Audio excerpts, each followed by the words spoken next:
bago tayo mag-secret file, ay ilike mo muna ang video na to at mag-subscribe na sa aming YouTube channel. Don't forget to click the notification bell para hindi ka nahuhuli sa latest episode ng DJ Rocky's Secret Files.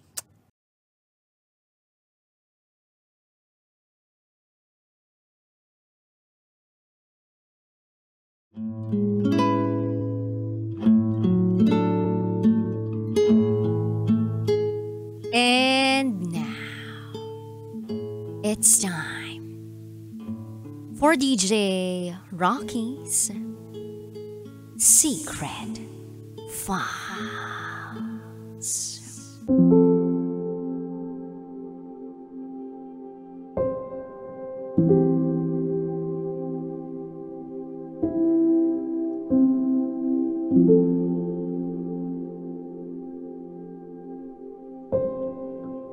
Naging kabit ako ng ex-boyfriend ko.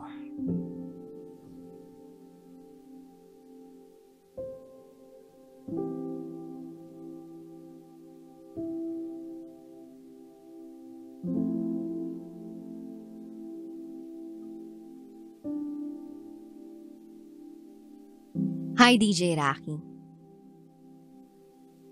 Naging libangan ko na ang pakikinig sa'yo ngayong nandito na ako abroad. Minsan kasi, nabobore ako pagkatapos ng trabaho. Napapascroll ako sa YouTube at dun ko na nakikita ang videos mo. Manghang-mangha ako kung papaano mo i-deliver ang mga storya na ipinapadala sa iyo. At eto rin ako. Katulad ng mga senders na nabigyan mo ng buhay ang storya.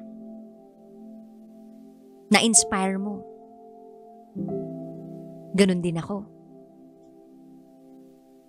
Na-inspire din ako na i-share ang matagal ko nang dinadala sa dibdib ko.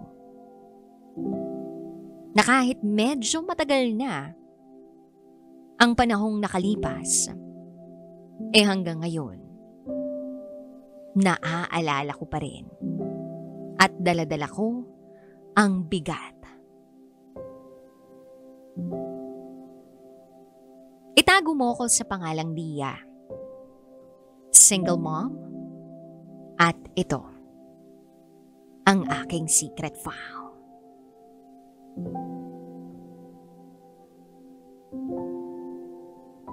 Year 2018, nang isilang ko ang pinakamagandang biyayang ipinagkaloob sa akin ng may kapal. Siya ang aking anak. Kaya lang, makalipas ang ilang buwan, ay naghiwalay kami ng kanyang ama. Ako ang bumuhay sa sarili kong anak. Dumiskarte ako, nagsipag ako, hanggang sa napagdesisyonan ko na bumukod sa mga magulang ko. Gawa rin ng nagnegosyo ako. Meron akong store sa bahay na malapit lang din naman sa bahay ng magulang ko. At isa yon sa mga maipagmamalaki ko. Na kahit ako'y single mom, ay hindi ako umasa sa magulang ko o sa naging karelasyon ko. Nagpatuloy ako sa buhay.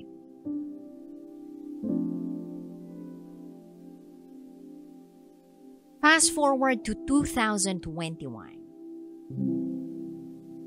Hindi ko na lang maalala yung eksaktong buwan o araw. Basta, nagising na lang ako isang umaga na may mga kumakatok sa bahay. May bibilhin daw. Kaya lumabas ako ng kwarto ko at pumunta sa bahagi na kung saan nandoon ang store ko. Pagkabukas ko ng bintana, ay bumungad sa akin ang isang lalaki na sobrang kilalang kilala ko. Tisoy, may pagkachinito. Tamang-tama ang katawan. Malakas pa rin ang dating. Oo.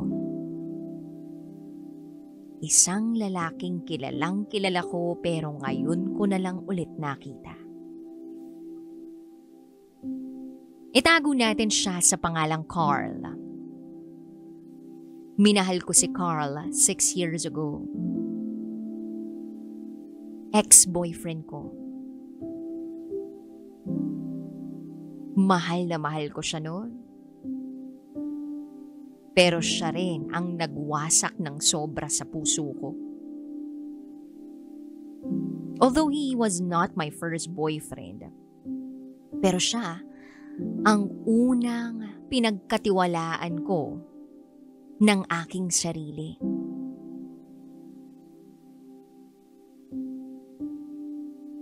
Siya ang pinag-alayan ko ng virginity ko. Kaya nung umagang yun, gulat na gulat ako nang makita ko siya. Actually, parehas kaming nagulat. Hindi raw niya alam na ako ang may-ari ng store na yun. So kahit medyo kabado ako nang makita ko ang ex ko, pinilit kong ikalma ang sarili ko. Ibinigay ko kung ano ang kailangan ni Carl at ng mga kasama niya. Pagkatapos ko silang pagbilhan ay bumalik ako sa kwarto at umupo. Doon na numbalik lahat ng sakit na naramdaman ko nung mga panahong niloko at pinagtabuyan niya ako sa buhay niya. DJ Rocky, hindi naging maganda ang pagwawakas ng relasyon namin ni Carl. Sobrang laki ng tampo niya sa akin. Nang iwan ko siya sa probinsya dahil kinailangan kong pumunta sa syudad. Ayaw ko naman sana talaga nung iwan siya. Pero wala naman akong magawa. At yun ang desisyon ng mga magulang ko. Kinausap ko naman si Carl ng maayos bago ko umalis. Pumayag siya kahit hindi buo ang loob niya. Kasi nahihiya siya sa mama ko.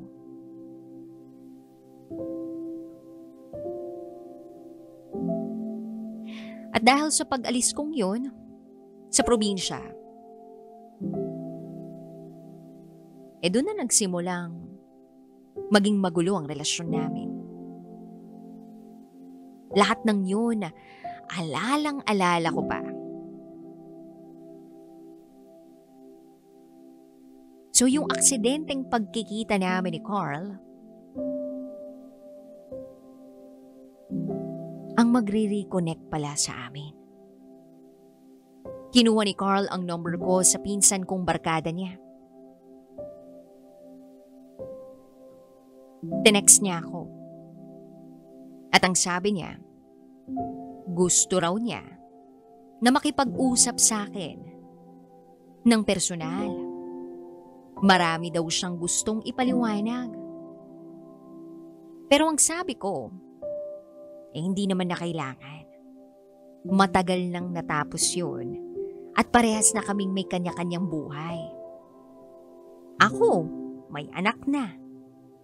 Siya naman ay meron ng kinakasama at may anak na rin sila. Pero masyadong makulit itong si Carl. Pinilit niya akong makipag-usap sa kanya ng personal. Nung una, inisip ko na wala namang magbabago kahit mag-usap pa kami. Kaya wag na lang ako dapat makipagkita sa kanya. Pero sa kabilang banda, naisip ko rin na siguro tama lang na mag-usap kami para sa totoong closure ng relasyon naming dalawa. Kasi nga, hindi maganda yung naging wakas namin. At para mawala na rin ang mga kinikim-kim naming hinanakit na nakatago sa damdamin namin kung meron man. So fast forward. Napapayag niya ako. Sa kagustuhan niya na mag-usap kami.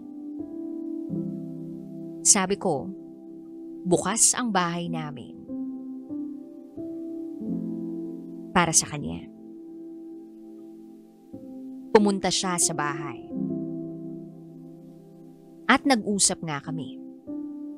Doon na siya nagpaliwanag ng nagpaliwanag. Maraming mga katanungan sa mga utak namin bago ang tagpong yun.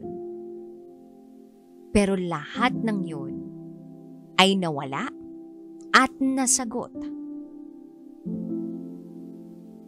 dahil sa tagpong yun. At dahil sa pag-uusap na yun, naging komportable kami sa isa't isa. At para bang hindi namin namamalayan na binubuhay namin ulit ang damdamin naming matagal nang nananahimik.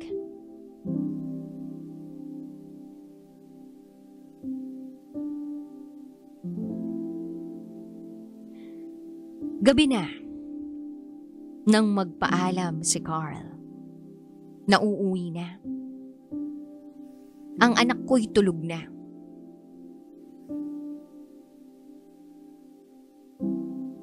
Nang bigla niya akong hinawakan sa aking pisngi, naramdaman ko ang kuryenteng dumadaloy sa buong katawan ko at ang lakas ng kabog ng dibdib ko. Ang init-init ng pakiramdam ko. Alam ko sa sarili ko na meron akong gustong mangyari. Hanggang sa hinalikan niya ako sa pisngi. At yung halik na yun, naulit pa sa leeg. DJ Rocky, alam kong dapat kong pigilan ang pagpayag ko kay Carl. Pero parang inanod ako ng malaking alon dahil sa nararamdaman ko na pagkasabik na maikama uli ng una kong pinag-alayan ng aking sarili.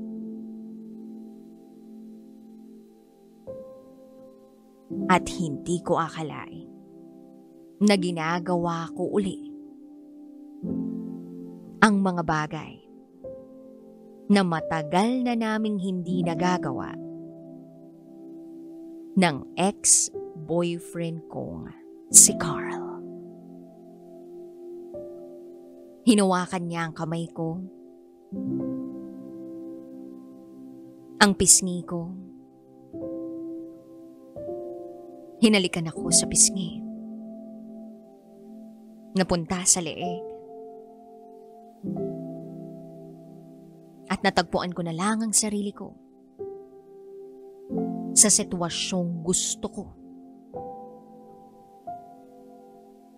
Na kahit alam kong mali, mas nangingibabaw ang pangangailangan ko.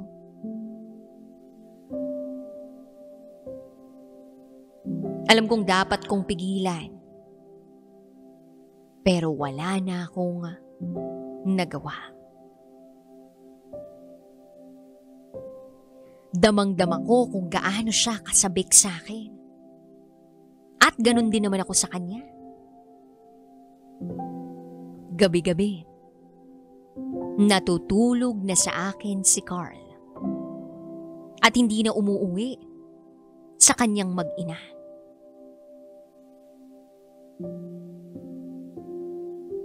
Kung pupunta man siya dun sa mag-ina niya, ay mag-aatid lang siya ng kailangan nila. Pero hindi na matutulog dun.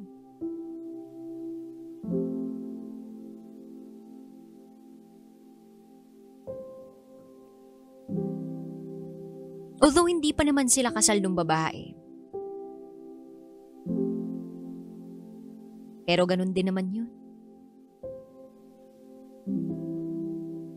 Siya, yung legal na kinakasama.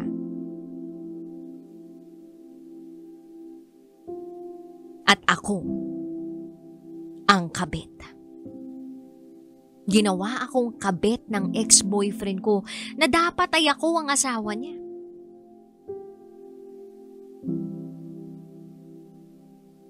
Ang sabi niya sa akin, may plano na siyang makipaghiwalay sa nanay ng anak niya.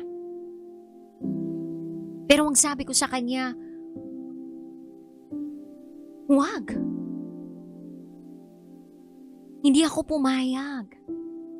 Dahil alam ko sa sarili ko na hindi ko siya masasalo. Kung sakali, mahal ko siya. Pero hindi tulad na ng dati. At hindi siya yung gusto kong makasama na bumuo ng pamilya.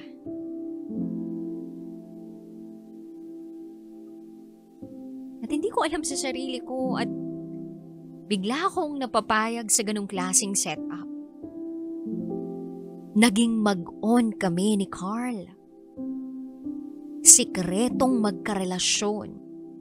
Walang nakakaalam sa pamilya ko tungkol sa nangyayari sa amin ni Carl. Pero mayroong iilang taong nakakaalam na malapit sa amin. At maging sila ay tikom din ng mga bibig. Hindi nila nilalabas ang sikreto namin ni Carl. Sa halip ay pinagtatakpan pa kami. Ang rason nila?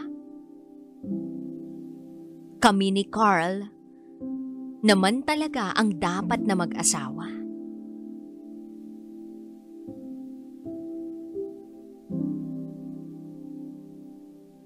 Lumipas ang 1 taon. Nagising na lang ako sa pakiramdam na ayoko na.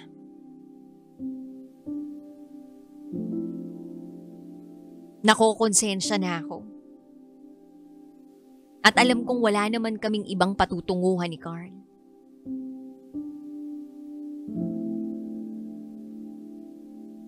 Alam kong mali yung naging desisyon ko. At gusto ko yung itama. Siguro inadala ko ng emosyon at pananabik. At nung nakipaghiwalay ako sa kanya, at ang sagot niya sa akin ay, hihiwalayin niya pa rin yung babae.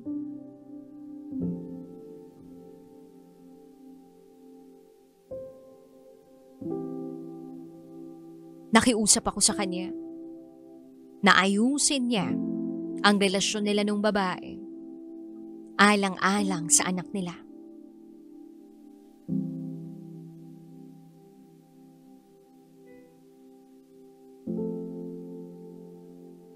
Pagkatapos noon, ipinagtabuyan ko na siya.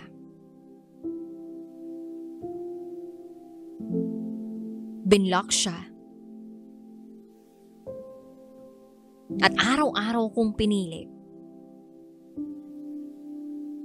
na wag na siyang kausapin pa. 2 taon nang nakalilipas. Pero nandito pa rin yung konsensya ko sa lahat ng mga nagawa naming pagkakasala. Lalong-lalo na sa kinakasama niya.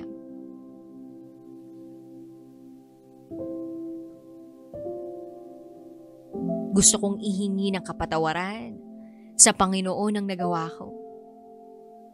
At habang buhay kong pagsisisihan yun, hinding-hindi ko na to gagawin. Sa ngayon, DJ Rocky, nandito na ako sa ibang bansa. Nagsisikap para sa aking anak. Pilit kong kinakalimutan ang bagay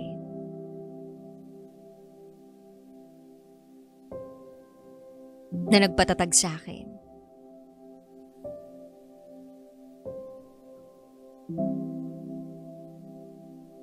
Ginawa kong aral o patuloy kong ginagawang aral ang mga pagkakamaling nagawa ko.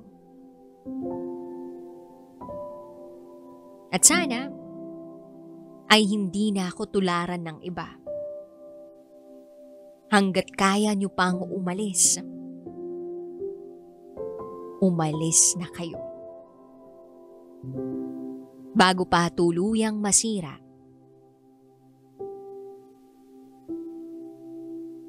ang isang buong relasyon.